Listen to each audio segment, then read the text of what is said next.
Thank you for that introduction, Eileen, I think. I certainly had the goal of getting done by 90 minutes as well, and having said that, these things are always about logistics. And oftentimes in warfare, you think something's going to start at a particular time. It doesn't. So we've already had a couple logistical challenges, but I think they are behind us. I'm determined to get done by about that time, and that means that even though we're talking about an 8-month time frame here, there is so much to cover. I've decided there's only one thing to do, and so we're going to be flying at a much higher level over the battlefield than we have in the past. There's only a couple places we're going to swoop down and get much closer and examine what was going on in the combat a little bit more closely, and primarily that's going to be at Kennesaw Mountain. A couple themes that we need to understand about tonight. One of them is that this is very much about the changing scope and the nature of warfare. If you want, it's about the changing boundaries of warfare, and Eileen already kind of alluded to that. We're going to see the boundaries get much blurrier and get much larger and take in a lot more of the population as we go through this. Another one is the importance that these things don't just happen in a vacuum, that this is happening in an important election year, and that's why I've asked James to come here. I mean, nobody better to talk about the election in '64 and Lincoln's challenges in '64 than James about that. And I suspect that for most of you, you're here because you want to hear about what we think of today as Sherman's march through Georgia. That's certainly going to be a big part of it, but there's so much to talk about before that, and primarily his campaign approaching and then capturing Atlanta itself. So let's jump right in. And bear with me as we do this. Sherman and his relationship to Grant. He had a very close relationship, as most of you know. If you've been attending these presentations before, we've talked about it a lot. We especially talked about it at Shiloh. We talked about it during the Vicksburg campaign. And here's what Sherman said about his very good friend Grant. Grant stood by me when I was crazy, and I stood by him when he was a drunk. And now, sir, we stand by each other always. Now, that's saying quite a bit. You've heard already some of the background of Sherman. Born in 1820, by the age of 9, he was an orphan. So he was taken in by a close friend, a senator, turns out to be. And that senator was savvy enough to get Sherman an appointment to West Point. He graduated near the top of his class. Ironically, one of his roommates is George Thomas, which we're going to be talking about later. And it was in the early stages of the Civil War where we find out that he gets labeled by the newspapers as insane because he was a bit concerned when he was commander of the Department of the Ohio about the huge Confederate forces, much larger than they actually were. And he seemed unstable, unsure of himself. And it was taken out of that command, but not until after he was dragged through the mud in the newspapers. And here's a surprise. He never really liked reporters after that. He was brilliant, high-strung, modest in dress, had a real connection with his soldiers, and he was an incessant talker, and very much a counterpart to who Grant was, a different kind of personality together. But they clicked very early on. Now, a couple other people we got here. I already mentioned George Thomas. He is the commander of the Army of the Cumberland. And we're going to see a chart later on of exactly what these armies are consisting of. Thomas has a reputation for being a stalwart defensive fighter and not necessarily good on the offense. But he comes out of this battle in the Chickamauga as the Rock of Chickamauga, had a great reputation. And then he performs very well at Chattanooga as well. The cross, if you will, the cross that Thomas has to bear in his own mind is that he's originally from Virginia, a West Pointer. But unlike so many of his other fellow Southerners, he decides to stay with the Union. And in his own mind, that kind of haunts him. He wonders if he's going to be advanced or taken care of properly. The next one I've got here listed is James McPherson. James McPherson is only 36 at this time, young. And as far as both Sherman and Grant are concerned, there's no better soldier in the Army. He is very highly thought of by both of those men. And They see that if they don't survive the war, and they wouldn't be surprised if they didn't, that McPherson would be the guy who would take over and lead the Union to victory. That's how highly they thought of McPherson. He was with Grant at Shiloh, at Vicksburg, and certainly at Chattanooga. So he's got a long relationship with both Sherman and Grant by this time. And then there's General John Schofield. The youngest of the group, I think he's only 33 at the time, another West Pointer like all of these gentlemen are. And in Schofield's case, he has a more obscure background during the Civil War itself. He's too young to get to the Mexican War. And he's spending some time in Missouri, and there's questions about whether or not he was truly all that loyal. So there's some suspicion about him. Anyway, let's move on. The theater's geography. The objective is Atlanta. In 1850, Atlanta's only 2,500. It's a small town.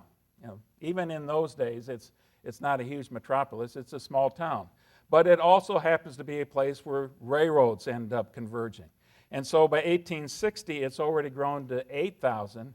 And by the time of 1864 in this campaign, it's grown to 20,000. And it's a major industrial, as well as being a transportation node, major industrial base for the Confederates. It's probably the second most important city in the South that's still controlled by the Confederates in 1864. The mountain ranges we got to deal with is the Appalachians and the Blue Ridge Mountains. Appalachians at the very north, so we're talking about the Blue Ridge Mountains coming through right here. And there are some pieces of rugged terrain, especially in the northern part. It flattens out farther south. The major rivers that we'll talk about, Etowah, probably mispronouncing this, Etowah River, and where is it? Right down here, the Chattanooga, or excuse me, the Chattahoochee River. So, sorry about that.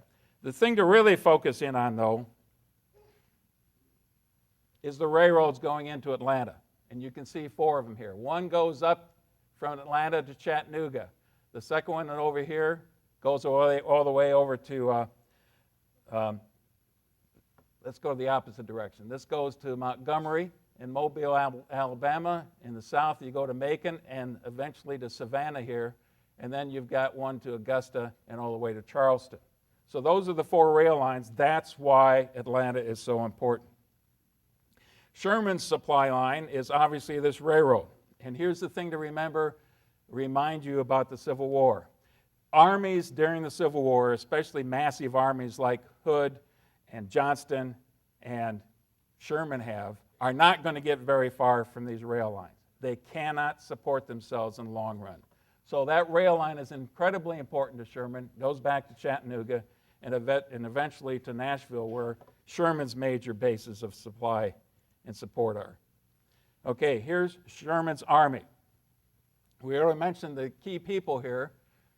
George Thomas, 3 corps, and with each corps, you've got 8 divisions here.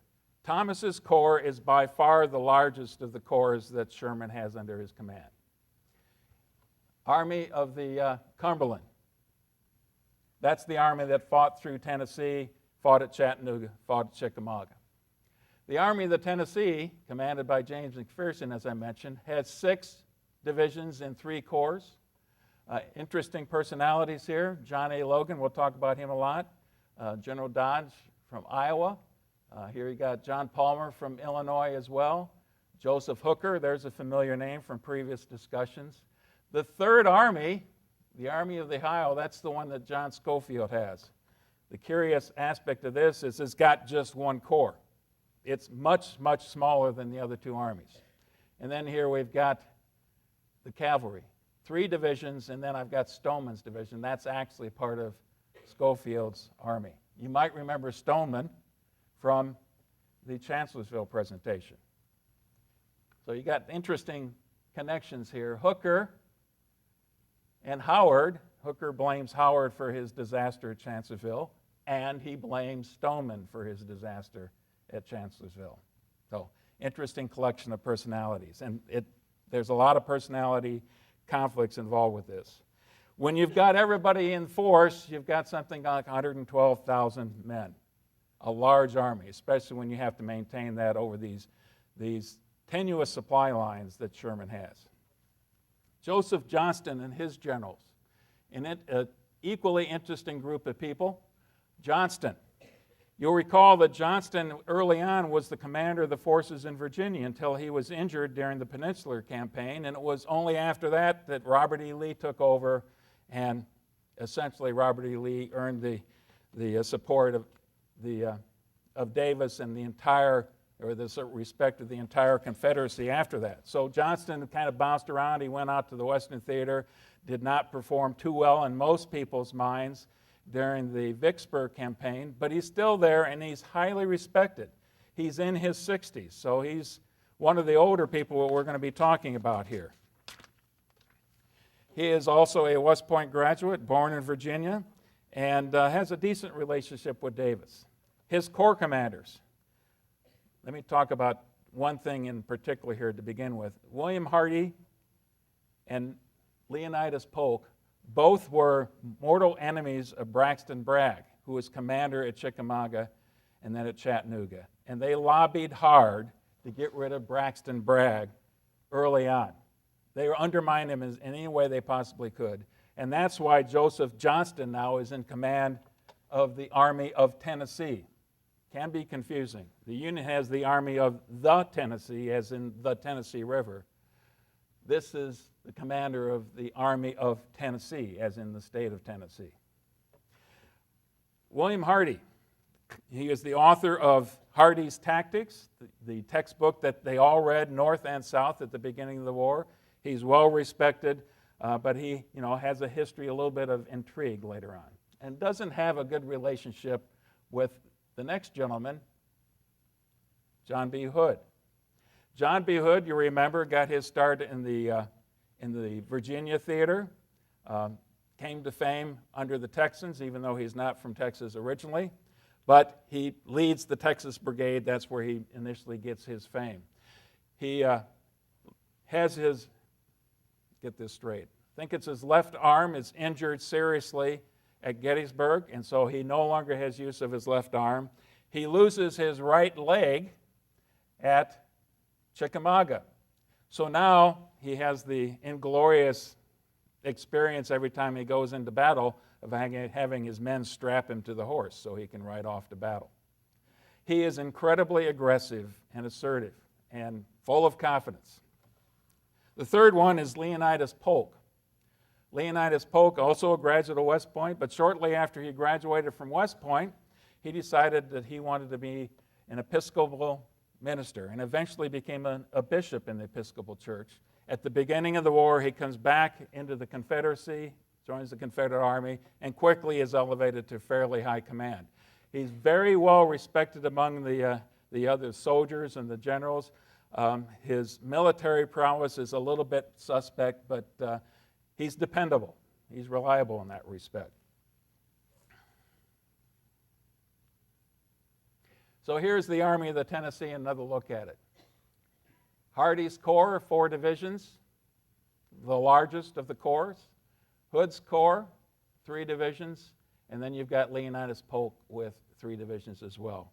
And a fairly robust cavalry force. The Confederates still to this time are considered to have a better cavalry force. And you notice one of the names that's not up here is Nathan Bedford Forrest. His operations at this time are primarily in Mississippi and Alabama and then into Tennessee. For much of this campaign, Johnston is going to be appealing to Davis to get Nathan Bedford Forrest to raid the Sherman supply line all the way up into Tennessee, and it's normally not all that successful. At the beginning of the campaign, Leonidas Polk's corps is not present for battle, but he soon is going to join. We'll talk about that in a bit. And at that time, 74,000 in strength. So 112,000 versus 74,000. Let's take a look at the plans then. The plans are these. As far as the Union is concerned, the Confederacy is concerned, and this is something James will really drive home for us, this is an election year. 1863 did not go well for the Confederacy, but they start the year relatively optimistic because really, as far as Davis and Johnston and Lee are concerned, to be successful, they just have to avoid being beaten.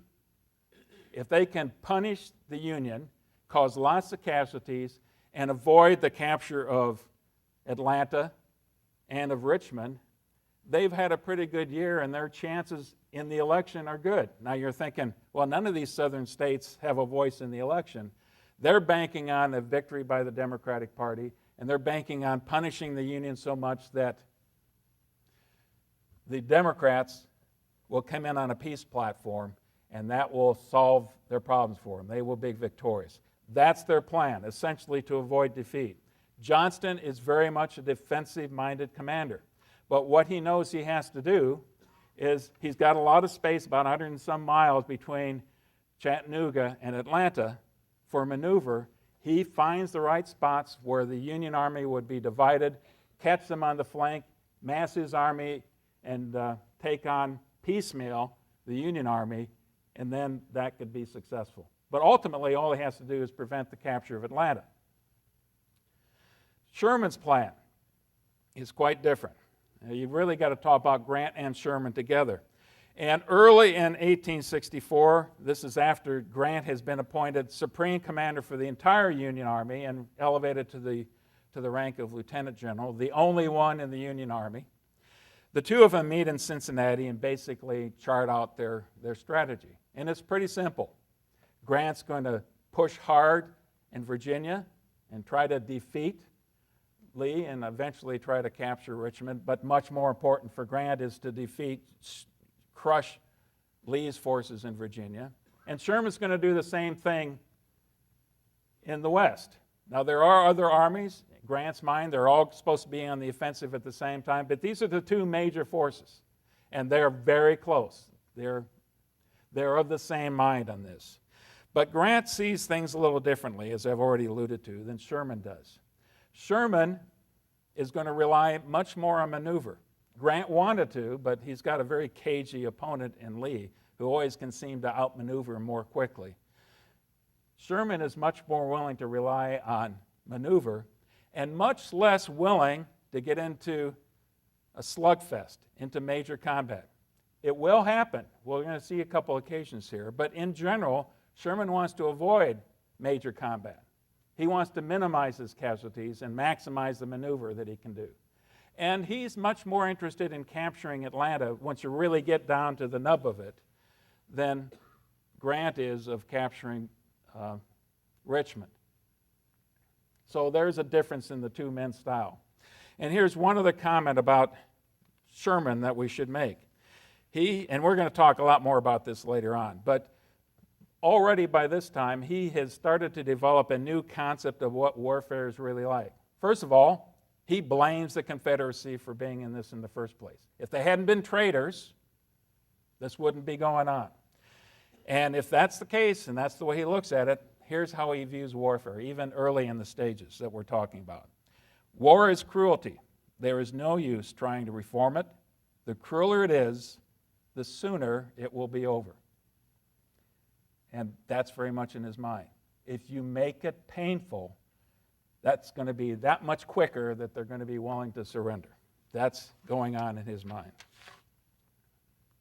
Okay. First of a lot of slides now in that campaign from Chattanooga working down to Atlanta. In the first place, you can see, and you've got a map here that kind of lays that whole area out, is moving from Rocky Face Ridge. May 6th, actually May 7th, the offensive begins. And look at what we've got here. Schofield coming down one rail line, and they're converging right here at Dalton, right across from Rocky Face Ridge. And this is a dominant piece of terrain. Whoever controls that, you're not going to give it up easily. And then you've got Howard's forces coming through here in the center. And you've got McPherson in a huge flanking movement. And this is the key, right here. I said Howard, that's Thomas, I'm sorry. McPherson, that's Sherman's key. This is his first major flanking movement. If McPherson can get through Snake Creek Gap and down here to Dalton, when the Confederates are primarily up in this area, then they've cut the Confederate supply line, and that might be the end of it altogether. So, May 8th, you've got Thomas's forces attacking at Rocky Face Ridge. It's essentially a diversion. You've got Schofield's forces attacking there as well. And meanwhile, you're hoping that McPherson can sneak through here. He does get through the gap, and then he encounters some small enemy force, and he retreats. If he pushed forward much harder, they could have probably, at that point in time, secured Resaca in this area right here. That was the goal. It's about this time that the beginning elements, the early elements of Polk's Corps start to arrive in Resaca as well. So, a piece of luck for the Confederates, and a piece of luck that McPherson doesn't push this harder than he does. Because this ends poorly, the Confederates realize they're cut off, and even after this fight, they withdraw to Resaca. And Johnston feels like he has no choice. And Sherman gets a hold of McPherson. He's upset, and this is all he really says to his lieutenant, his favorite lieutenant. Well, Mac, you have missed the opportunity of a lifetime. The casualties, and I'll go through quite a few of these as we work through here. Union 837, Confederate 600. Now, moving along pretty quickly. The Battle of Resaca is really the first place we see some major combat. Polk arrives in force on the 11th of May.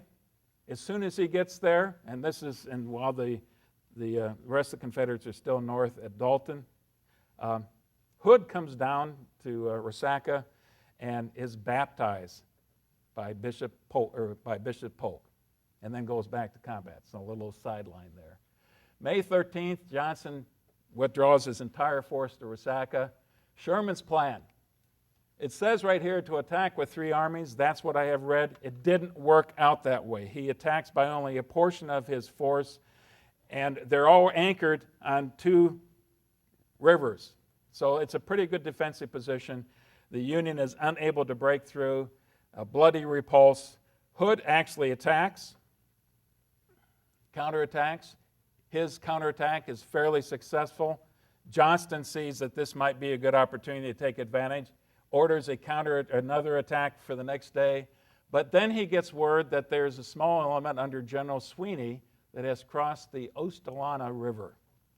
Now, if I butcher some of these names, you have to forgive me, but there's probably a person or two out there from Georgia who knows how to pronounce these correctly. Anyway, that Sweeney's force only stays on the south side of the river for a short time, withdraws, but Johnston doesn't really know that. The reconnaissance isn't that great. And he withdraws. He forced withdrawal once again on May 16th.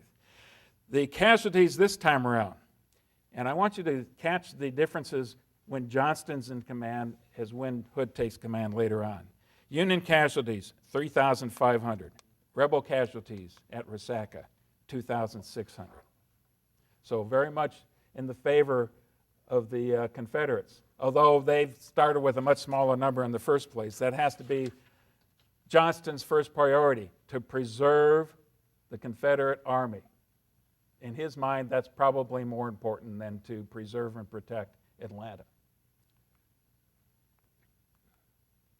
The next major movement then is from to Cassville. May 17th, the Confederates are withdrawing. As they withdraw south, what Johnston does is he deliberately splits his force. He has a force going from Kingston and then immediately over to Cassville, another one taking the Maid Road straight to Cassville, with the thought in mind that he will trick the Union and they will split. And once they will split, he can then defeat this isolated unit of Union forces, probably Schofield and Hooker, and then go after Thomas's corps.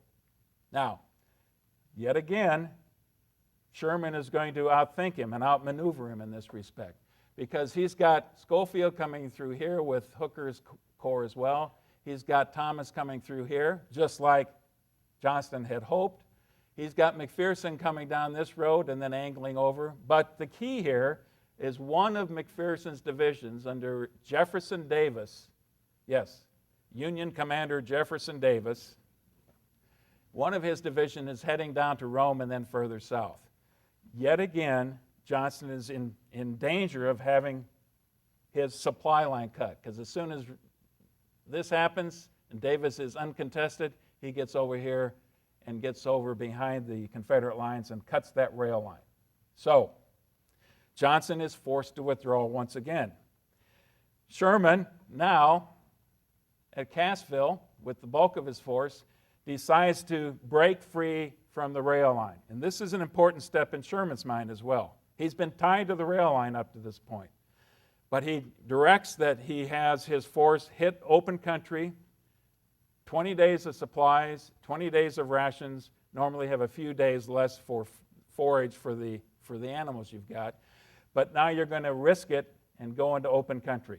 And you only got a limited amount of time that you can move. May 23rd, the Union crosses the Etowah River. So there's yet another opportunity for the Confederates that's been lost. Yet, the rebels beat them, to Dallas, right here. And I'm going to have to move pretty quickly still. There are 3 battles in succession that happened just a couple days apart. Now, think about it. From May 7th all the way through May 28th, they've been in almost constant movement and constant combat. Both sides have to be close to exhaustion by this time. May 25th at New Hope Church, the Confederates are there first. New Hope Church is kind of tough to see. It's right about here. You've got Hooker encountering Confederates under Polk. Hooker decides to attack, puts his soldiers in column. And it's kind of hard to see here, but this is one regiment after another, very deep formation. The problem with that is if you're the Confederates and you're firing artillery or even rifle fire into this, if you miss that first rank, there's probably 20 or 30 or 40 ranks behind you there. So it's a little bit deadlier formation. It's got a lot of punch as you go through there, but it's pretty deadly, and you got to get across the killing field quickly. Hooker does not. And let me see if I can get some casualty rates as we go through here. For New Hope Church, Hooker loses 1,665 men. Hood loses about half of that number, because it's Hood he's defending against. The next one, Pickett's Mill. Different kind of formation this time. The Union forces are on line. The Union forces are part of Howard's 4th Corps. Same kind of results, though. For this particular battle of Pickett's Mill, 1,600 versus 500. So, this is all in the favor of the Confederates as we go through here. Dallas on May 28th. You notice I've got it here in a different color. In this case, it's because Hood gets in that position, and like Hood so often does, he decides to go on the attack. Actually, he's got, I'm ahead of myself. Bates's division attacks here. He attacks into entrenched positions. And here's another theme as we go through all of this.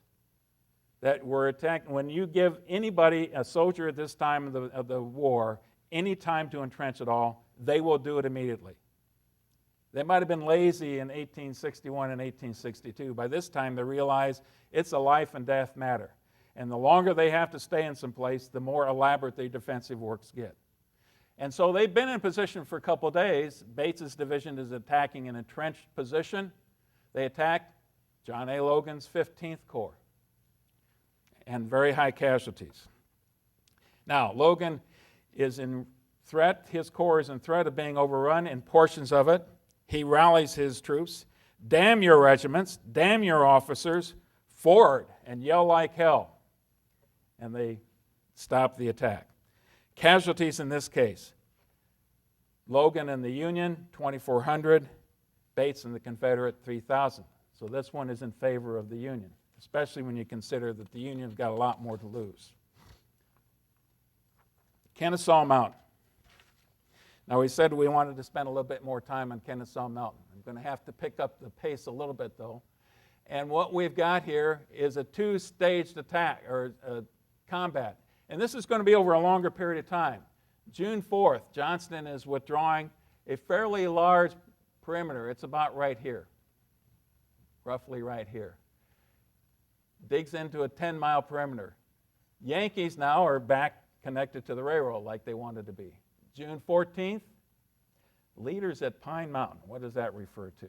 Well, up here in the northern sector, you've got Polk, you've got Johnston, and you've got Hardee observing the terrain. And in the distance, Sherman is watching this group of Confederate officers on top of Pine Mountain saying, wow, how saucy they are, and directs artillery fire in that position. Hardee and Johnston quickly run to cover. Polk is a little bit slower to run to cover. The second volley catches Polk in the arm and passes right through his midsection, and he's killed immediately, right there in the spot. So they lose Polk, just like that, one of their seasoned commanders. June 14th and 15th now, because of activity, Johnston is forced to withdraw to a much tighter perimeter right here. On June 15th, rain. And it's not just a light rain, it's several days of rain. The kind of rain that bogs down any army over the long period of time. So for a long period of time, they're not going to do too much. In fact, you basically have to wait not just for the rain to stop, but for the roads to dry. June 22nd is really the first clear day, and General Hood, now I can get Hood into this, decides to attack on the southern perimeter into Schofield's force. Here's an example of the way sometimes the casualty rates don't work well for the attacker. Hood is attacking. He loses 1,000. The Union loses 300. Not the kind of odds you want. Both sides that continue to entrench after that.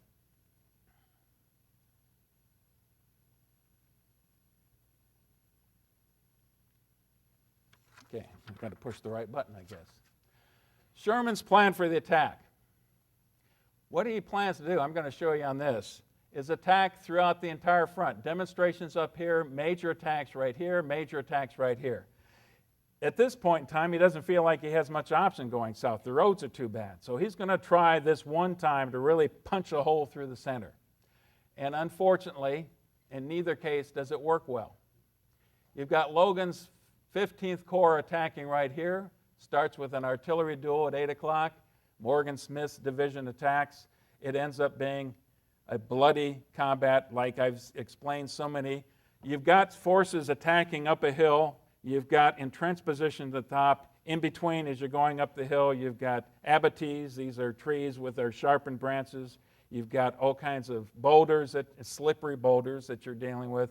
It's very rough terrain, and yet the Union forces climb up there, crawl up there as best they can, and are finally repulsed in a bloody repulse. Here's General French's view of the thing as it starts to roll out. General French is a Confederate commander. He's got a bird's eye view. As if by magic, they sprang from the earth, a host of men, and in one long line, waving line of blue, the infantry advanced. But it ends up poorly, obviously very poorly. And it's Logan's troops who are involved in this. The second part, farther south now, we've got Thomas's Corps. Newton's division, it's got, I thought this would be interesting, 9 Illinois regiments in this corps, 6 Illinois regiments as part of this attack. And both these gentlemen exhibit incredible courage. Harker anticipates, he predicts that he will die in this, but he gets all the way top to the parapets and helps plant the flag of his regiment, the American flag at the top of the parapet before he's cut down. In McCook's case, play this excerpt right here.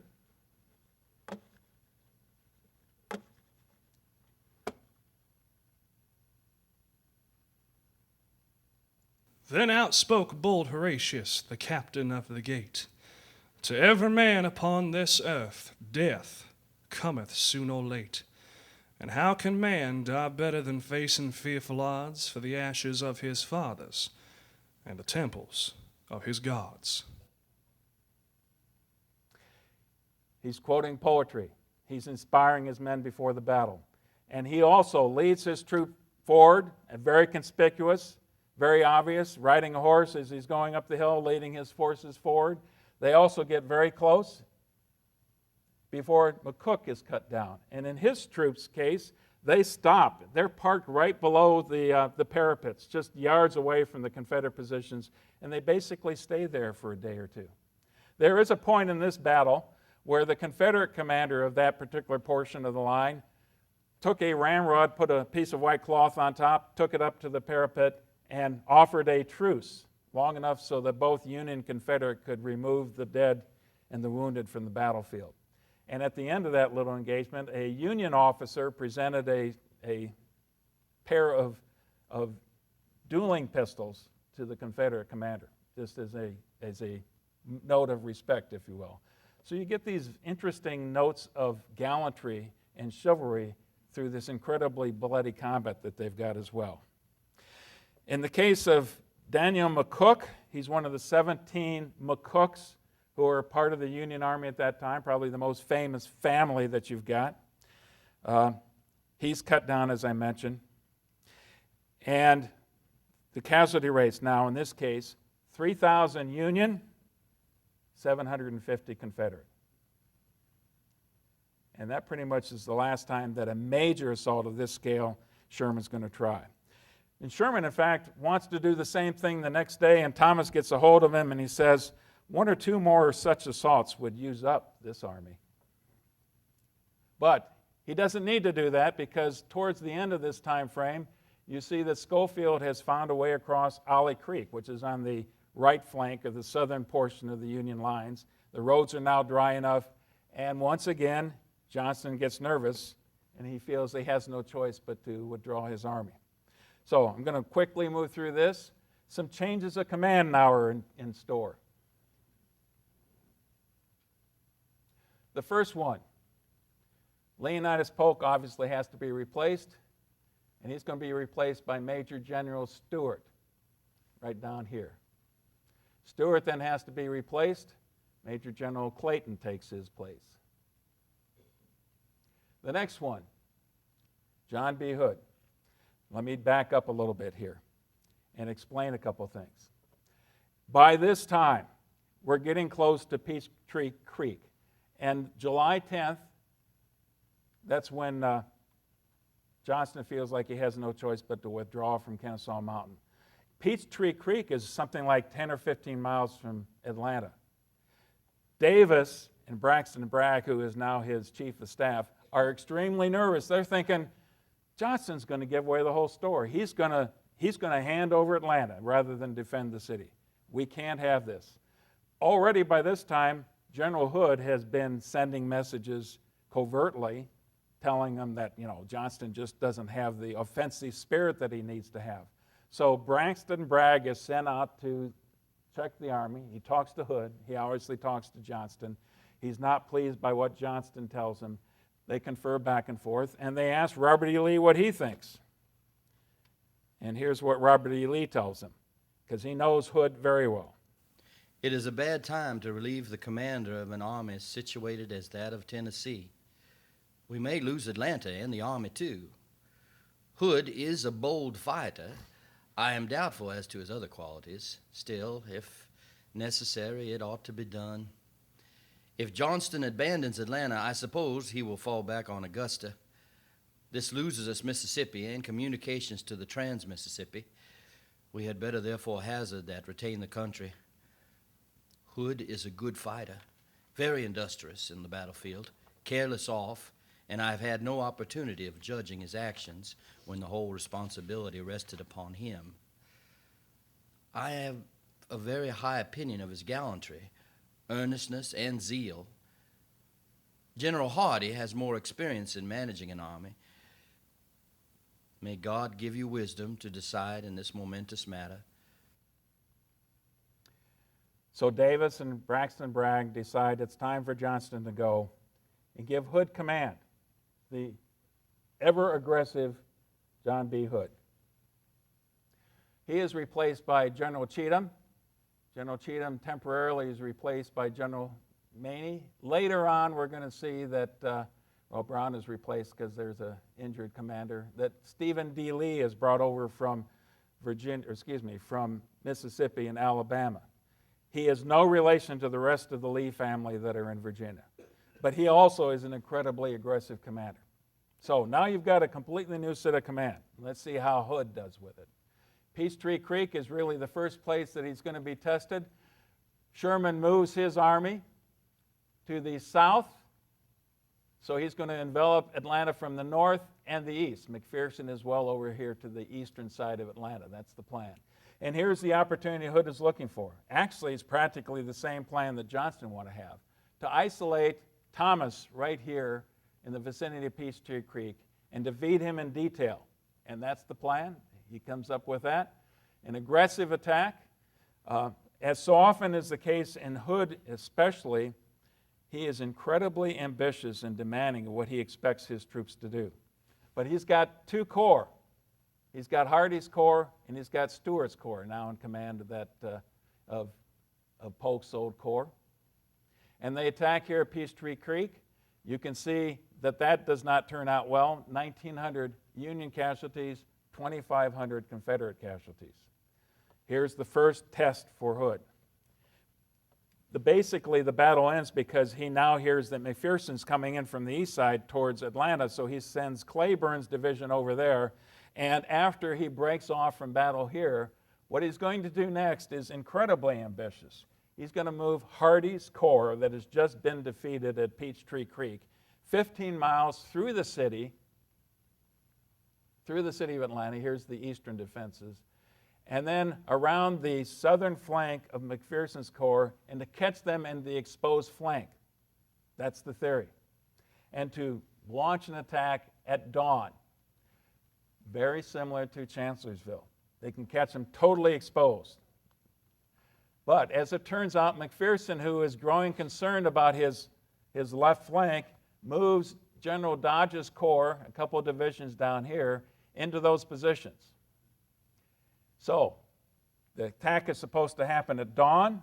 Because it takes so long for Hardee to get to position, because his troops are exhausted, because this is very thick terrain in this vicinity right here. Actually, I think we can get a closer look of it. They don't actually attack until noon, about 6 hours too late as far as Hood's intentions were. And by that time, the Union has elements waiting for them. It's still a very soft flank. They're vulnerable, but they are able to blunt the attack. It's a give-and-take battle in this case. Lots of Union are falling captive at this time, but they're also bloodying the Confederates as they attack in pretty severe ways. It's about this time, at 2 o'clock, McPherson is riding to this part of the battlefield, right across through here, and roughly in this terrain right here. He is spotted by a bunch of Confederate pickets. They tell him to surrender. It's another one of these quotes that I've got to share with you. Find it quickly here.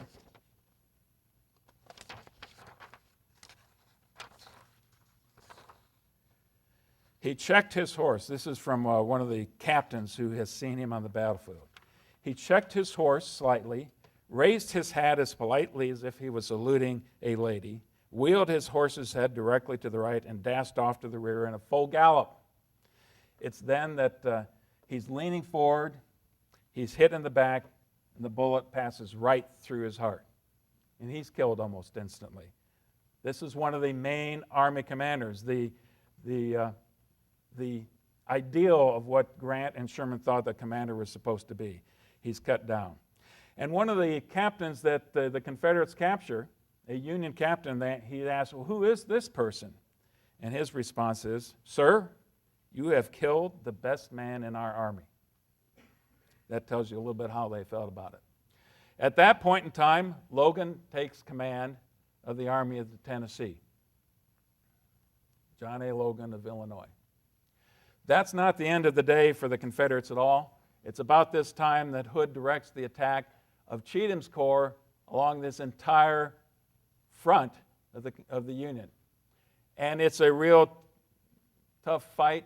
The main part of the battle is right here on a railroad cut. It's about 15 feet deep and 50 feet wide.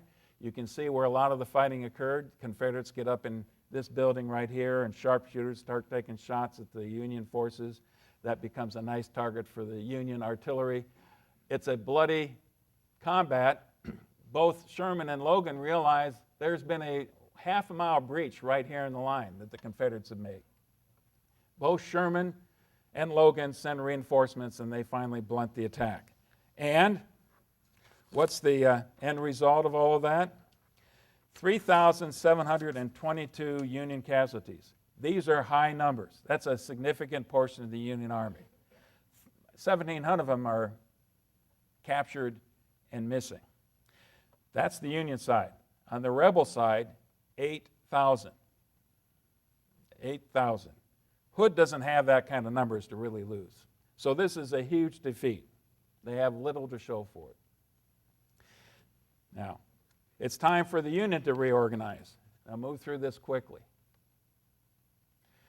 Division commander in Schofield's corps is changed. Another division commander changes over in John Palmer's corps. This 1st Division of Schofield's 23rd Corps is so decimated that it's disbanded, and then the remaining troops go to these 2 corps. And now you've got the problem of how to replace McPherson. Lots of people want to replace McPherson. Logan would certainly like to stay in command. He's done extremely well for this entire campaign, but he's one of the junior officers. And more important, in Sherman's mind, he's not West Point. He's not professional Army. Now, there's a couple who are that are likely candidates.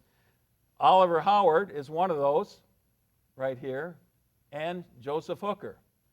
Joseph Hooker used to be the commander of the Army of Potomac at Chancellorsville.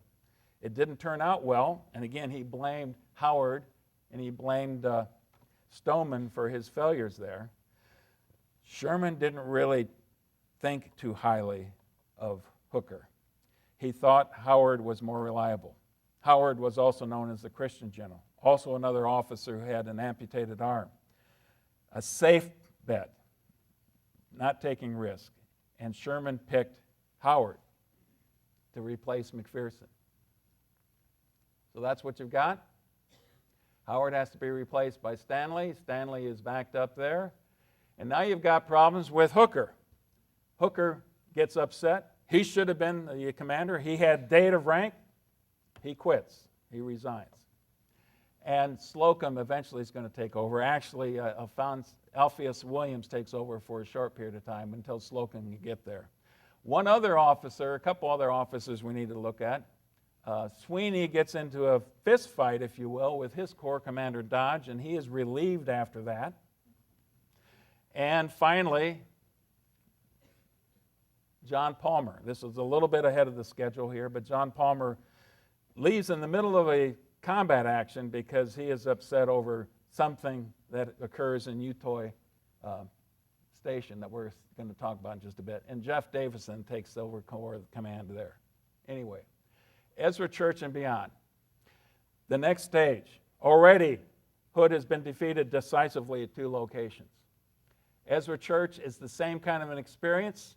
It's over here on the eastern side, the western side of Atlanta on the defensive. And again, the Confederates are defeated there. Whenever they go on the attack, they're going to end up getting beat. Cavalry raids that the Union are taking, Lovejoy Station and Stoneman's raids, 2 different divisions are involved with those. Lovejoy Station starts well and then ends up in disaster. Another one of the McCooks, Edward McCook, is leading that force, and basically his force is almost entirely destroyed. Stoneman decides he's going to rescue all those beleaguered prisoners down in Andersonville, and he goes way south, and he's cut off, and his division is essentially destroyed. He ends up being captured himself. So a huge portion of the Union cavalry is out of the picture. It's about the same time that the Confederate cavalry is moving north. Wheeler's divisions moving north, trying to cut Sherman's supply line. So both sides have given up their reconnaissance ability. Utoy Creek goes poorly for the Union. Bombardment of Atlanta starts on the 9th. About 5,000 rounds in that one day are being pumped into the city. It had been going on before that, but it's really intensive by that time. And there's still 10,000 civilians in the city. But the defenses are incredibly strong, that the Union knows if they attack, it's going to be ugly. The key to the operation then is to figure out a way to get south of the city. And you can see that this kind of a continual flanking operation as the Confederates keep extending their entrenchments south as the Union keeps trying to envelop them on the south. So, Sherman now, it's time for a big gamble again. Basically evacuates all of his trench lines and starts moving his entire army to the west side of the city, and then this huge sweeping movement to the south, all geared towards cutting this rail line, the last remaining rail line for Atlanta, right through here. And they finally get beyond the entrenchments. On August 25th, Thomas and Howard's Corps in the 26th move out. On the 28th, the two corps in movement cut the rail line right here, the Atlanta and Western Rail Line. Remember, that goes over to Alabama. And then they continue moving east by this time to Rough and Ready, to this vicinity, and all the way down here to Jonesboro, where you see, I think that's Thomas down there. Hardee and Lee now are being sent from Atlanta, two of the corps, to meet this threat. And because the supply lines, the rail line has been cut, they have to march down to Jonesboro, where they're going to encounter the enemy. And here's the problem as far as Hood is concerned. If they lose Jonesboro, if they lose control of this entire rail line here, they essentially have lost Atlanta. So Hood sees no other choice than to attack very aggressively. You've got Howard, and Logan's 15th Corps again is across the flank river right here. And that's going to be the defensive position that the Union are in when you've got two corps, especially Hardee, and some of Lee's forces in the north as well, attack. The attack goes awry almost immediately, but they press the attack very hard. The problem is entrenchments, well-developed entrenchments, fresh troops, well-fed, well-armed, against 26,000, but about 6,000 of them being stragglers, totally exhausted, tired to the bone, and dispirited. And that attack ends in disaster.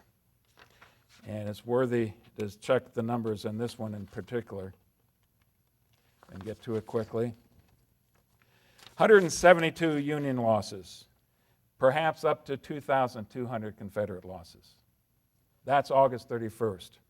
The next day, the Confederates go on the defensive. Stephen Lee's corps is sent back up north, working his way up because there's a couple places north of there that the Union has already cut the rail line as well. And this time it's the Union's turn to attack. You've got Davis's division, attacking in this vicinity right here. Almost breakthrough, but they are repulsed.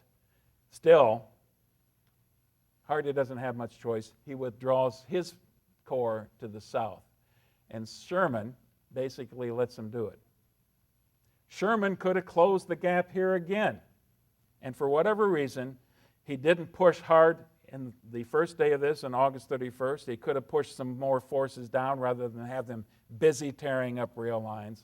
And he lets Hardee's corps basically slip away, for whatever you say. But September 1st, Hood has little choice but to evacuate the city, orders a withdrawal, and in the process, they order the destruction of lots of supplies as well. 5 locomotives, 81 boxcars. 28 of those boxcars are loaded with gunpowder, shell, 5,000 new rifles, 3 million cartridges, a huge amount of supplies. You know, the Confederates thinking, why isn't that on the battlefield? We needed that. And now it's gone up in smoke. So all those images you see in Gone with the Wind, this is what they're talking about. It was when the Confederates put torch to the rail cars. And then they withdraw. September 2nd, the Union occupies. Sherman orders the cities the next day, the next couple days, the civilians to be evacuated. There's a peculiar move, but he has no intention of trying to feed somewhere between 5,000 and 10,000 civilians still in Atlanta. He orders the civilians evacuated, arranges with Hood and with Hardee to accept passage to their lines. And here's what he tells the mayor. First of all, he sends a message north. Atlanta is ours and fairly won. One of the most famous lines in the Civil War. And here's what he tells the mayor, who doesn't like being evacuated. You can qualify war in harsher terms than I will. War is cruelty. War is cruelty, and you cannot refine it. You might as well appeal against the thunderstorm as against the terrible hardships of war. We don't want your Negroes, or your horses, or your houses, or your land, or anything you have. What we do want and will have, first, obedience to the laws of the United States. If it involves the peace, destruction of your improvements, we cannot help it. But, my dear sirs, when peace does come, you may call on me for anything. Then I will share with you the last cracker. That's basically the attitude that he had. So, casualties. And what I've done here is compare the casualties for the Atlanta campaign, about 5 months versus 2 months for Grant's Virginia campaign. At first, you might think the numbers are relatively comparable, but look at the Union casualty here that Sherman had in 5 months taking the city, and Grant has in just a couple months. Huge disparity. And there's the rub. Until September 2nd, that was the problem. And I want to play this clip here for Abraham Lincoln. Entitled The Blind Memorandum, he wrote this on August 23rd when he was despairing for his chances of being reelected. This morning, as for some days past, it seems exceedingly probable that this administration will not be reelected. Then it will be my duty to so cooperate with the President-elect as to save the Union between the election and the inauguration, as he will have secured his election on such ground that he cannot possibly save it afterward. He wrote that, he folded it in half, he had all of his cabinet officers sign it, and then tucked it away. They had no idea what was on that piece of paper. James. Thank you, Mark. Thank all of you. We'll start here with the motto, plus ça change. In 1860, on the left, Mr. Lincoln was running with Hannibal Hamlin. Wide Awakes were leading the campaign, and they won. So why not use the same image in 1864 when he's running with Andrew Johnson on a new party, the Union Party? Just a little reminder that if you think politics is always changing, sometimes it's not.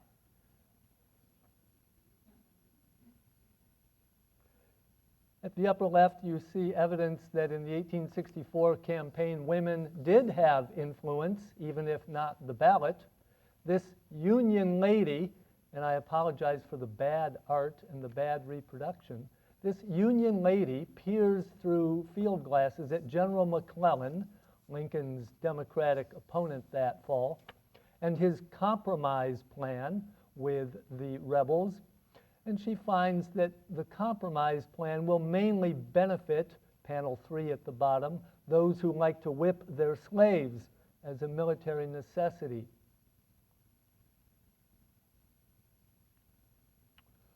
There are other difficulties for Mr. Lincoln in 1864.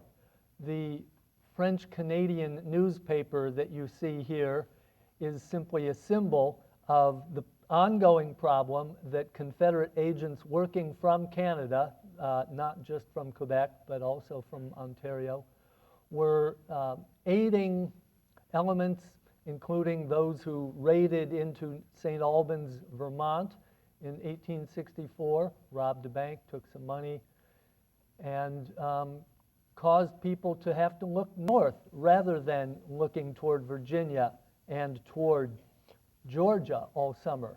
This is simultaneous in 1864 with two other developments overseas which Mr. Lincoln can barely do a thing about. There is in April and May the Prussian takeover of Schleswig-Holstein, the southern provinces of Denmark, in a very rough and ready fashion. The German, mostly Protestant empire is beginning to expand there, scaring Napoleon III in France and his Roman Catholic mini empire a good deal. And it is at this point that Napoleon decides to continue with the plan to try to take over Mexico as part of a Roman Catholic or Latin empire. The brother of Franz Joseph II, Emperor of Austria-Hungary, is a gentleman named Maximilian. Napoleon convinces him to take his wife, Carlota, and go to Mexico and become emperor in a French-sponsored empire there, perhaps causing difficulty for the Union. There are Union generals, there are Union politicians in the summer and fall of 1864 crying for Lincoln to send troops immediately to the Mexican border to put down these traducers of the Monroe Doctrine, these Roman Catholics, these Europeans, these agents of the French, the British, you name it. Lincoln refuses. He says, we have enough to do. Here is Emperor Maximilian himself. He was not quite the man for the job. When he and Carlota left Europe, he got on board the boat and began crying.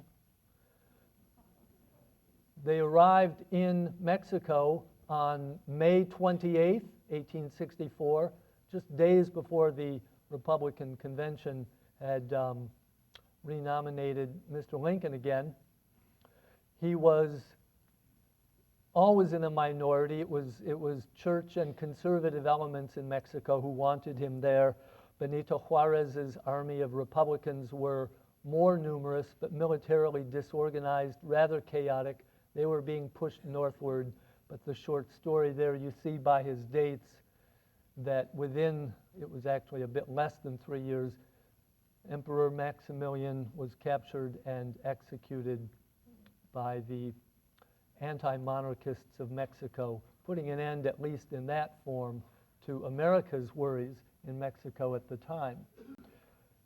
All this is background to what Mark has been telling you about American soldiers in the North fighting to preserve the Union. And it is, as I said, the National Union Party that is the new name for the Republicans this year. And so, how does the vote come out in the fall of 1864? I give you just a few of the totals by state. New York was a close-run thing. New Jersey is one of the 3 states that McClellan actually won. It was his home state. Pennsylvania, though, was pretty strong for Mr. Lincoln and the Union. Wisconsin, pretty strong. Missouri is the big surprise here in terms of percentages, but consider who was not allowed to vote or who was not bothering to vote in a Union election in Missouri in that year. An awful lot of pro-Confederate men in Missouri had already gone south or were in prison. Same story to some extent in the other way around in Kentucky. Mr. Lincoln was very unpopular in his home state of Kentucky, did not carry it as his rival George McClellan carried his home state of New Jersey. But again, those figures are misleading because a good many of the Kentucky Union men were not available to vote in that election for the Union. They were fighting elsewhere. And Illinois, of course, was pretty strong for Mr. Lincoln. All in all, 55% of the Union vote, of the vote in the North only went for Mr. Lincoln and the Union Party. I should point out that I've seen other figures for Kentucky in this election, whereby McClellan won 85% of the vote.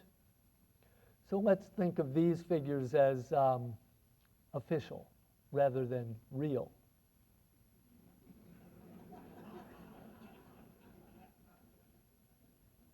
It is the soldiers' vote that in some older histories of the Civil War were given credit for carrying Mr. Lincoln up and over the top.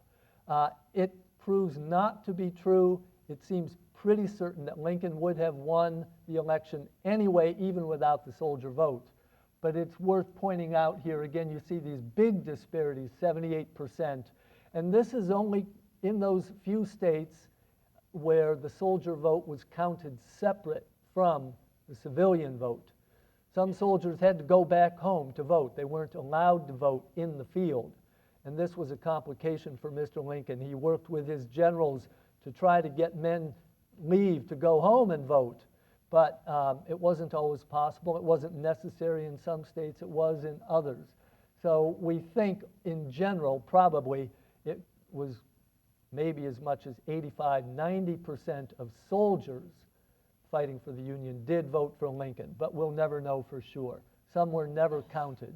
Apparently, back in about 1945, a researcher from the University of Wisconsin went to Columbus, Ohio, to examine this whole question and found what he thought were about 50,000 soldier ballots still sitting in the state archives, never counted. And the result is that Mr. Lincoln was reelected and allowed to use the presidential seal again, which we have in our collection here. 36 stars around that little eagle on the presidential seal. 36 states in the Union. I'll leave you with this thought. It was William Seward, Secretary of State, back in 1861, who proposed to Mr. Lincoln that rather than fight against the South, that the North and the South together ought to declare war against the British, that this would unite the country in a way that our own political differences could never be easily or quickly united against. Mr. Lincoln rejected this idea, but if you consider that in some respects, the Americans in 1864 were voting against the Europeans' incursions in Canada and in Mexico, and that they were supporting Mr. Lincoln as the leader of the Union. Protestant, perhaps. Union, if only by political definition temporarily, but in all minds, still 36 stars, 36 states. And there was this crazy idea continuing even into January and February in 1865 that Lincoln should send troops immediately to Mexico to put down that French incursion. And Lincoln knew otherwise. That the program, the platform of the Republican, that is the National Union Party, back in '64 had been restore the Union as it was, end slavery, pass a 13th Amendment. Everything else, including Mexico, would be a diversion from that. Mark?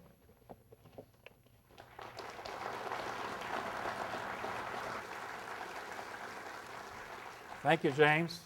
And worth repeating again, in August of '64, Lincoln was thinking his chances of being reelected were very slim.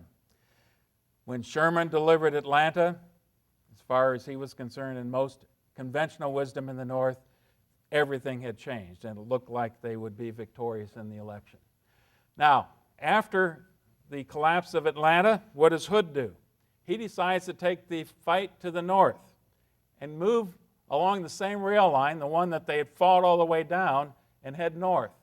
And again, moving pretty quickly here, the main piece of action here is at Allatoona Pass, which is right here. You can see a picture of it right here. It tells you something about how dominant a piece of terrain that is, if you can control that piece of terrain. Before that time, there were already a couple places that the Confederates had cut the lines south of Allatoona. The problem was, by this time in the war, the Union engineers were extremely good at fixing up the rail lines again and getting them operational in a day or two, to include building bridges at an incredibly fast rate. They'd been doing it. They'd had a lot of practice by this time. But Allatoona Pass is the toughest fight that Hood's got going north. He sends General French's division. He surrounds the garrison there. The garrison holds them off. They refuse to surrender after being offered the opportunity to surrender. And finally, French hears rumors that there's a Union force moving in his vicinity, and he reluctantly withdraws. The Union commander, General Corse, sends to Sherman. He had been injured in this battle. I am short a cheekbone and one ear, but I am able to whip all hell yet. So that's how that one ends. And what does Hood do? He feels he has no choice but to move north. Again, his army is much smaller. It's already been beaten up severely, but he's going to move north. And eventually, doesn't take on Chattanooga. That was a bit too much to do. He moves over to Atlanta. Now, through this whole time, Sherman's been shadowing him, moving north. I don't know how seriously Sherman was trying to engage in major combat. It doesn't seem that he has the spirit for it. What he's interested in doing is, why did I leave Atlanta? I just fought to get to Atlanta. I want to go back to Atlanta. I don't want to stay in Atlanta, but I don't want to let him dictate the terms. I want to retain the initiative. So Sherman basically lets Hood slip into Alabama. Hood has big ambitions now. Once he's in Alabama, he's eventually going to move north. His notion, he wants to get all the way up through Franklin, and the big prize here is in Nashville. What his concept is, if he can take the fight to the north, once he gets to Tennessee, many of his soldiers are from Tennessee, lots of recruits will come join the army again. How many times have we heard this dream? Both sides. Lots of troops will flood to the army. He can get to Nashville. He can take on piecemeal the Union forces, defeat them one portion of the army at a time, take it all the way up to Cincinnati perhaps, and then eventually head over to the east and join Lee in Virginia and help Lee defeat Grant. Well, there's a pipe dream for you, but that was what his concept was. And Sherman, as far as he's concerned, is content to let that happen. He had already, long before this time, sent Thomas up north with his army, and they're going to settle in Nashville. Really, Thomas's mission was to guard this portion of the supply line, because you still have Forrest who's raiding in that vicinity. When he sees that Hood is intent to keep heading north, he sends General Schofield and some reinforcements north as well to eventually join up with Thomas. So he feels like he's got more than enough in Tennessee to take care of Hood and do what he wants to do up there. Now, I want to take a little bit of time and explain this. What is the proper objective? And we're going to go all the way back to the beginning of the war. If you remember, Winfield Scott's first plan was the Anaconda plan, that you want to minimize casualties, you want to set up a barricade or blockade on all of the major ports, seal off the South's ability to get any of their cotton out of the country, divide the South on the Mississippi River, but then just squeeze them. This is economic warfare. And the reason that that was thought of first is that it would minimize casualties, even though it would take a long time. But the minimized casualties might mean that the Confederates would be more willing to come back into the fold. Well, that didn't work after the First Battle of Bull Run. It got bloody. And by the time you get to Antietam and Shiloh, things had gotten so bloody that it was obvious that the objectives had to change. So what should they be? Seizure of territory, seizure of key cities and terrain. Predominantly that meant Washington, D.C. for the Confederates and Richmond for the Union, but then it became Vicksburg and it became Chattanooga, these key cities. Why are those cities important? Because they're on these logistical bases. Those are the places where rail and water meet in many cases.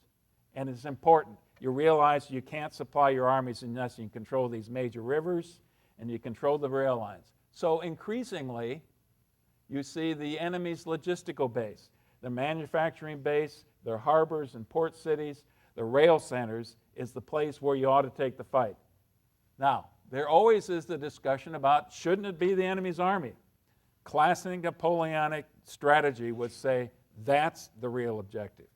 So, and Lincoln absorbs that, agrees with that, and most of his commanders in the East, and Grant as well, believe that. If you look at what Grant's trying to do with Lee in Virginia, that's what it's about. He's trying to destroy Lee's army. The problem is a couple things had changed from what had happened in Europe in the Napoleonic Wars. It's not easy to do that. One, the weapons had changed. Two, the scale of warfare had changed. And I think three, most important of all, these are democratic armies. These aren't soldiers hired to pay who are essentially mercenaries. These are soldiers who believe in their cause. And just because they're defeated seriously in the battlefield doesn't mean they're ready to give up the cause. And over and over and over again, we're going to see that in the Civil War. So all of that doesn't seem to be working. Now this is where we get to Sherman, because he thinks maybe there's a different way. Maybe we've got the wrong objective. Now, I don't know how subtle or how specific some of this discussion is going to be. Certainly by the time we get to late 64, it's pretty well formed that you ought to have a war of exhaustion. Now, what's the difference between attrition and exhaustion? If you're a war of attrition, which is what Grant is doing now in Virginia, he's wearing down Lee's army at Petersburg and at Richmond. And it's long, and you've got a siege, but you just eventually are going to wear them out until the army is exhausted. A war of exhaustion means not just the army, but the people. And that's connected with this logistical base and their ability to resupply. Now, here's the final step as far as Sherman's concerned. What's important? He now is going to go after the will of the people. He wants to go and punish the South so severely that they recognize we can't win this. It's not worth it. The Union goes wherever it wants and destroys our property and our livelihoods. It's time to give this up. That's what Sherman's objective is now going to be about. And that's where he comes up with this concept of marching to the sea. I propose that we strike out with our wagons for Savannah. And this is what he's telling Washington, D.C., Grant and Lincoln in particular. Until we can repopulate Georgia, it is useless for us to occupy it. But its utter destruction of its roads, houses, and people will cripple their military resources. So you've got now from the early fall all the way up through this time frame when they've given up on Hood and let him go into Tennessee and Thomas to deal with Hood, that Sherman has been bugging Washington, D.C. with this concept. And then first they're saying, what, are you crazy? You go into there, and then you go in and start marching from Atlanta all the way to Savannah. You're just going to lose your army in there and they'll just pick at your sides until there's nothing left. That's the thought. But as you get farther into this and more realization that Hood is determined to go north, and so there isn't really much of a Confederate force left in Georgia, the attitudes in Washington, D.C. decide to start to change. And Sherman's telling them things like, I can make this march and make Georgia howl. And finally, Grant sends him a message on November 2nd, go as you propose. Well, that's what Sherman's been waiting for. And this is the part of the presentation probably most of you have been waiting for now. The order of battle, 4 corps lined up right here in 2 wings. And they're basically, what Sherman's plan is, he's going to march through Georgia on 4 parallel lines of advance, a corps on each of these 4 lines. So you've got the 10th or the 20th Corps under Alphonse Williams. You've got the 14th Corps under Jefferson Davis. And on the right wing, you've got the 12th Corps and the 15th Corps. Now you notice that John A. Logan isn't there anymore. He went back for the election. He went back to Illinois for the election. That's where Logan's at. And then you've got a large cavalry division under Hugh Kilpatrick. Kilpatrick. He got that name the hard way. He kept killing his own soldiers and his own horses, so he earned that. 3,500 rebel cavalry and a division of Georgia militia. That's really all the Confederates have to show for it in resisting what Sherman was going to try to do. Not nearly enough. The day before Sherman leaves Atlanta, he orders the destruction, not of the city, but of all military resources in the city. Now, remember when the Confederates withdrew, they already destroyed a considerable part. And when their stragglers left the city, they didn't do so with a light hand. There was a lot of property damage as well. Now there's one of these controversies. 30% of the city of Atlanta is eventually destroyed. Now, if you were to ask most Southerners, they'd probably tell you, about 80 to 90% of the city. It's roughly 30%. But there is much more than just hardcore military facilities that are being destroyed as the Union leaves. Now, I need to have a period of time here. We're going to play part of what Sherman is going to issue his Special Order Number 120. And this is right before they begin the march. His instructions to his soldiers. Now, mind you, his soldiers don't know that Savannah is the target. His corps commanders do. The people back in Washington, D.C. knows. But he doesn't need to have his soldiers know exactly where they're going, just that they're heading east. And here's the instructions. It's going to take a while, but I think it's important that we listen to this. Paragraph 4. The Army will forage liberally on the country during the march. To this end, each brigade commander will organize a good and sufficient foraging party, under the command of one or more discreet officers, who will gather near the route traveled corn or forage of any kind, meat of any kind, vegetables, cornmeal, or whatever is needed by the command, aiming at all times to keep in the wagons at least 10 days' provision for the command and 3 days' forage. Soldiers must not enter the dwellings of the inhabitants or commit any trespass, but during a halt or a camp they may be permitted to gather turnips, apples, and other vegetables, and to drive in stock of their camp. The 2 regular foraging parties must be instructed the gathering of provisions and forage at any distance from the road traveled. 5. To Army Corps commanders alone is entrusted the power to destroy mills, houses, cotton gins, etc., and for them this general principle is laid down. In districts and neighborhoods where the Army is unmolested, no destruction of such property should be permitted. But should guerrillas or bushwhackers molest our march, or should the inhabitants burn bridges, obstruct roads, or otherwise manifest local hostility, then Army commanders should order and enforce a devastation more or less relentless according to the measure of such hostility. 6. As for horses, mules, wagons, etc., belonging to the inhabitants, the cavalry and artillery may appropriate freely and without limit, discriminating, however, between the rich, who are usually hostile, and the poor or industrious, usually neutral or friendly. Foraging parties may also take mules or horses to replace the jaded animals of their trains, or to serve as pack mules for the regiments or brigades. In all foraging of whatever kind, the parties engaged will refrain from abusive or threatening language and may, where the officer in command thinks proper, give written certificates of the facts, but no receipts, and they will endeavor to leave with each family a reasonable portion for their maintenance. 7. Negroes who are able-bodied and can be of service to the several columns may be taken along, but each Army commander will bear in mind that the question of supplies is a very important one, and that his first duty is to see to them who bear arms. Now, what do you suppose the Union soldier, the average Union soldier, heard out of all that? Forage liberally. And they did. November 16th, the march begins. 67,000 soldiers are going to be swallowed up into Georgia, and swallowed up as far as the rest of the Union is concerned, because the last thing that happens when Sherman leaves town is he cuts the telegraph wire. The rail lines are cut, the telegraph lines are cut. They just kind of get absorbed into Georgia after that. And they march off with 20 days of supply. And here's the scene that Sherman describes as he's watching his army begin the march. Oops.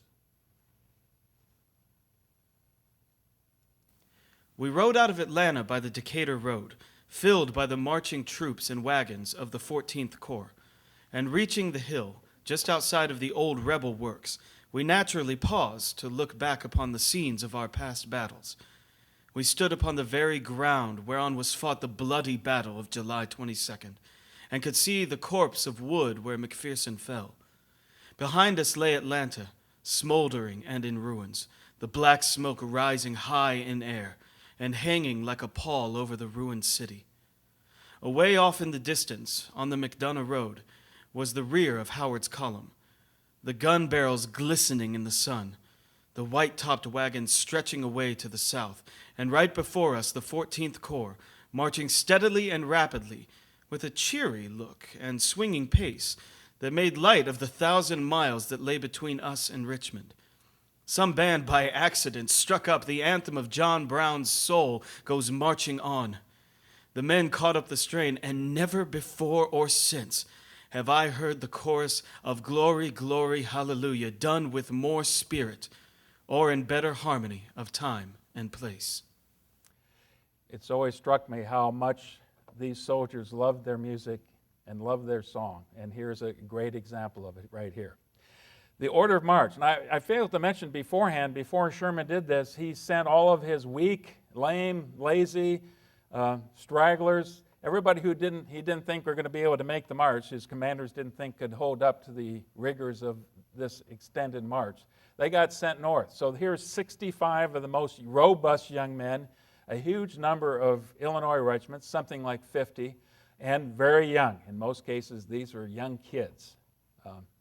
Much younger than this audience, I would have to think.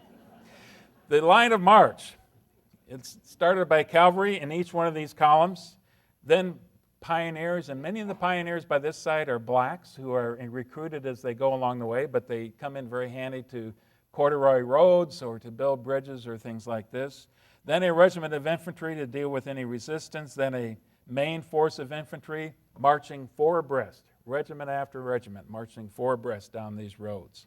Supply wagons behind each one of this with ambulances, pontoon wagons, something like, I've heard anywhere from 3,000 to 10,000 cattle went along in this trip to start with.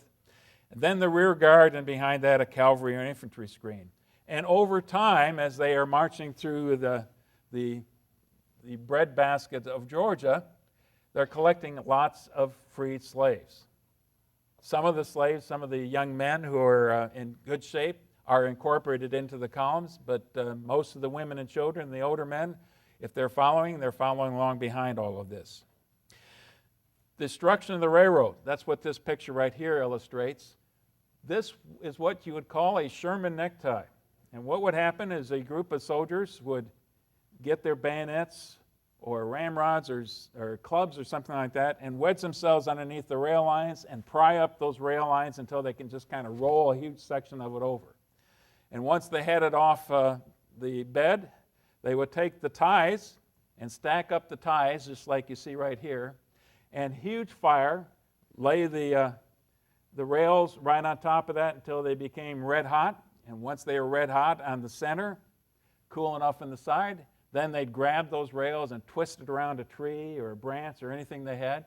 Here's an example. Right there in the center, you can see a piece of wood, and they just twisted that thing around like no one's ever going to use that piece of rail again. And that was the idea. So you destroy the rail lines there. Why have a picture of a dog? A couple dogs here. Because the Union soldiers knew that dogs, especially bloodhounds, were used to track down escaped slave and escaped prisoners. So if they saw a dog like that, especially a bloodhound, that dog was dead. And they moved forward. Foragers. You heard Sherman's instructions about foraging. The idea is you've got 20 days of supplies, you have to live off the land. He'd experienced that. He knew that Grant had done that in the Vicksburg campaign. They had both learned their lessons from the Mexican War. But that was the concept. Now, foragers eventually, in fact, very soon became known as bummers. That was the universal term that was used for these young men. There was supposed to be a group of soldiers who went out with an officer. It didn't take long for discipline to become rather lax and for these soldiers to kind of abuse the parameters of the instructions that they've received. It's just getting enough food so they could provide for themselves and bring it back. And they soon were after anything and everything they could possibly get. They generally stayed away from houses. They oftentimes would burn barns and things like that. Certainly houses were burned up as well. Lots of excesses. They knew that the Southerners would bury their valuables in the ground, put them in boxes and bury them someplace. And so they were adept at finding any place where there was some loose dirt hooked on the ground and take their bayonets or take their ramrods and start poking around until they found what they were looking for and dig that up. There's one of the legends of the Sherman's March is that there was a dog that was actually buried and dug up 4 times in the process. So that's how thorough and how good they were. They would usually they'd leave first thing in the morning. They would go out on these foraging parties on pack animals or mules, which they had liberated themselves, load them up with as much as they possibly could and bring it back, and keep those wagons that were along with each brigade filled with provisions, and probably keep some of the valuables they discovered for themselves. So there is a policy against destroying property, but some people would say they could watch the advance of the Union Army by looking at the fires in the distance and seeing the fires in the distance. So it did occur. These weren't saints who were doing this, and in general, whatever discipline they wanted to impose to begin with, the officers, even the high-ranking commanding officers, were relatively lax in how they enforced discipline. They let them get away with lots of stuff. Southern resistance did pop up, especially the cavalry. They'd catch these bummers on the perimeters. They would sometimes execute them, but that's when retribution would come in. And Sherman and his corps commanders were pretty explicit about that. If you want to play this dirty, then we will as well. You heard that as part of his special order. If they put up resistance, then there's a different set of rules. Now, I put on here on rapes and murders, there really wasn't that many. Now, here's the whole concept of what Sherman had. This is punishing Confederates by destroying their property. But in his mind, it's minimizing the loss of life. And if you look at what's going on in Virginia with the bloodletting and the battlefields versus what Sherman is doing here, there is really no comparison in terms of the loss of life. The devastation of property is widespread. Loss of life is much less. And it wasn't just Union forces who were doing this. Rebels, when they would withdraw, would deliberately destroy some of the provisions.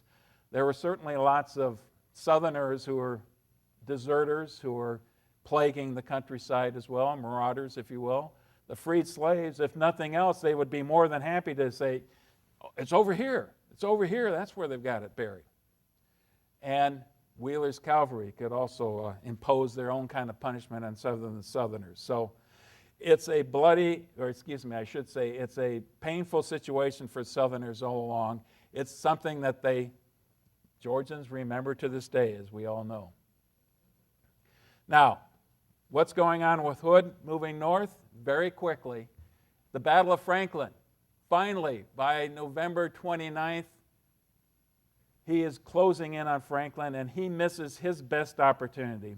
They are in an encampment, and Schofield's army, in the middle of the night, the dead of the night, slipped by, and here's Hood's best chance to defeat it. It didn't happen. The next day, November 30th, the Battle of Franklin, 4 p.m., Hood lines up 18,000 soldiers in one line. This is far more than Lee had at Gettysburg, far more. And they attack en masse, right in the center of the line. There had been a mistake that the Union forces had. They had this forward position here, but one of these brigades that was in this line withdrew early, and only because of that, when the Confederates burst through this portion of the line, they got to here, then they were eventually blocked and defeated as they approached the main Union line. Now, casualties for this. And this begins to tell the story of something like 30,000 plus that Hood had with him as he went north. 2,300 Union casualties, and 1,000 of those were captured. 6,000 Confederate casualties. That's a huge portion of his army. Now, most people, and Hood had this strange notion that his soldiers had lost their fighting spirit. This is going to restore their fighting spirit by attacking in that kind of fashion, attacking against the strength of the Union entrenchments. But 6,000 is a huge blow that he can barely deal with. And yet, they continue north.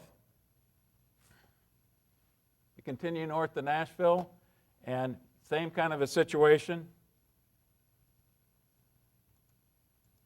There we go.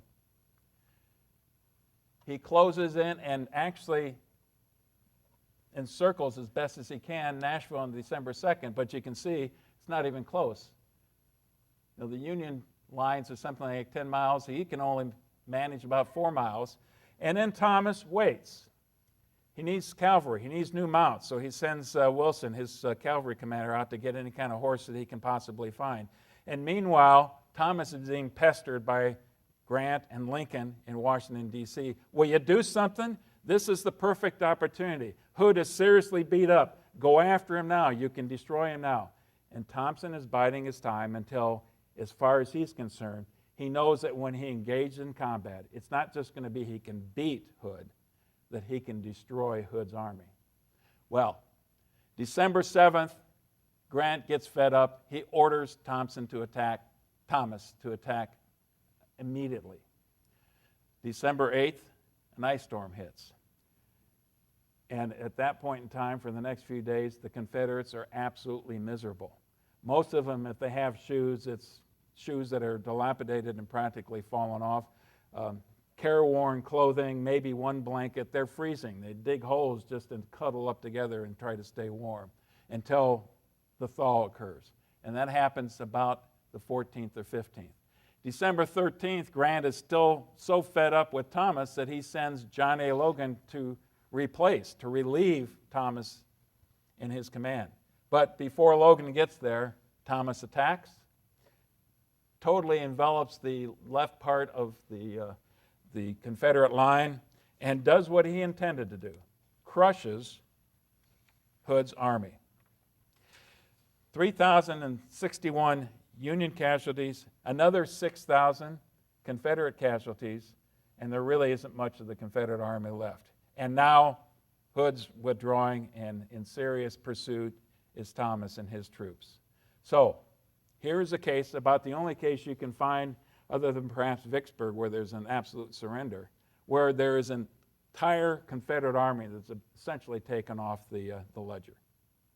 That's how significant this victory is for the Union. Now, meanwhile, Lincoln doesn't even know what's going on with his army in Georgia. They've lost track of him. They're cut off from the world. The objective is Savannah, but they don't know that. And here's what Lincoln says. This is another typical and great Lincoln quote.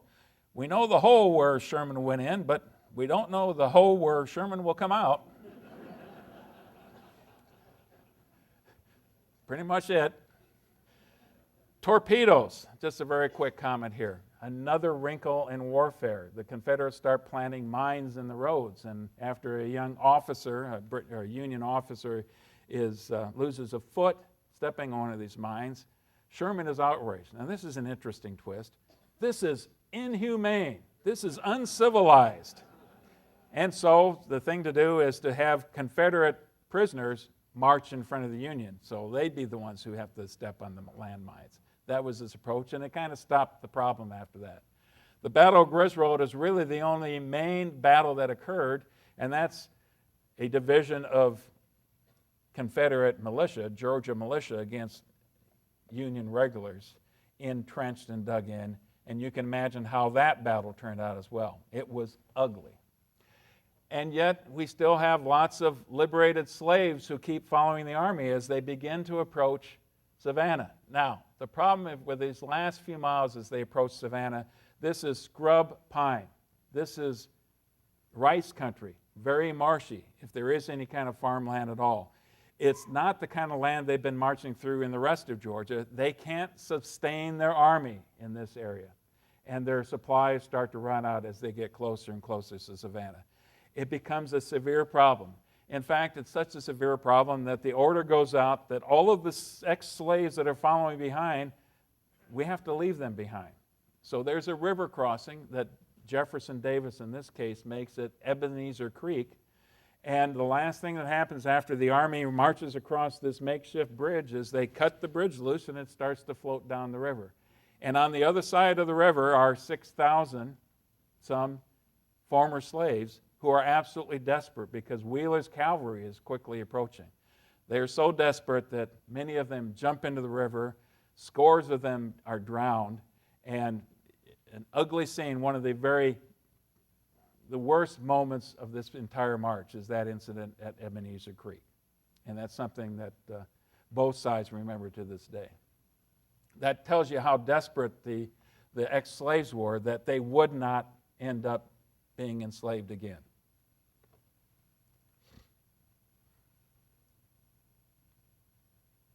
Sherman in Savannah. He finally gets there on December 13th. They assault the main fortress that has most of its cannon are pointed towards the ocean, and a minimal defense on the other side, on the backside, 230 soldiers. So it doesn't take long. A 15-minute assault is what the Union takes to actually capture Fort McAllister. And once that occurs, they've found their route to the sea. There are supply ships waiting for them to get resupplied, and then it's just a matter of the time. December 20th, Hardee withdraws north, and December 21st, the mayor surrenders the city with the promise that they won't destroy the city. And Sherman honors that promise. And the other great quote of Sherman from this one, a day or so later, he telegraphs the President of the United States, "I beg to present you as a Christmas gift the city of Savannah with 150 guns and plenty of ammunition, also about 25,000 bales of cotton." He's delivered Atlanta. It saved the election. He's delivered Savannah, a great Christmas present for Abraham Lincoln. So, thank you very much.